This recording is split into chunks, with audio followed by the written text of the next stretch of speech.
হিমায়িত ভল্টের ভিতরে যেখানে বিজ্ঞানীরা ভবিষ্যতের জন্য বিশ্বের গাছপালা সংরক্ষণ করছেন। উত্তর মেরুর কাছাকাছি বরফে ঢাকে এক পাহাড়ের গভীরে লুকিয়ে আছে এক রহস্যময় কক্ষ।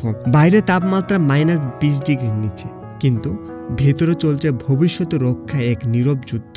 এটাই হলো গ্লোবাল সিড ভ্যালট, বিশ্বের গাছপালা এক বিশাল হিমায়িত ভান্ডার। এখানে সংরক্ষিত আছে পৃথিবীর প্রায় 1 মিলিয়নেরও বেশি প্রজাতির বীজ।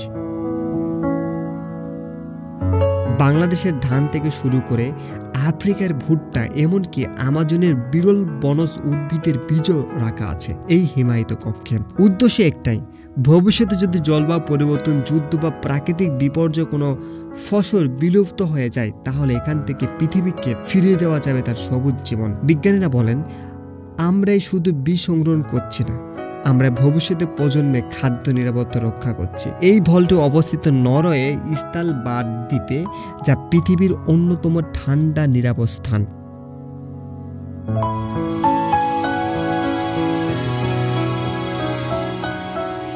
গবেষকরা প্রতিদিন তথ্য সংগ্রহ করেন, বীজগুলো অবস্থা পরীক্ষা করেন এবং নতুন প্রজাতি যুক্ত করেন। তাদের মধ্যে জলবায়ু পরিবর্তনের কারণে ভবিষ্যতে খাদ্য উৎপাদন বড় চ্যালেঞ্জ আছে। এই ভল্টে হতে পারে মানব জাতির শেষ রক্ষা কবচ। এক গবেষক বলেন, যদি সবকিছু ধ্বংস হয়ে যায়, তবে এই বীজ থেকে আমরা জন্ম দেব নতুন জীবন। তাই বরফের নিচে ঘুমিয়ে থাকে ছোট্ট বীজগুলো যেন পৃথিবীর ভবিষ্যতের চাবিকাঠি। একদিন হয়তো এই বীজই ফিরিয়ে আনবে আমাদের হারানো সবুজ পৃথিবীকে।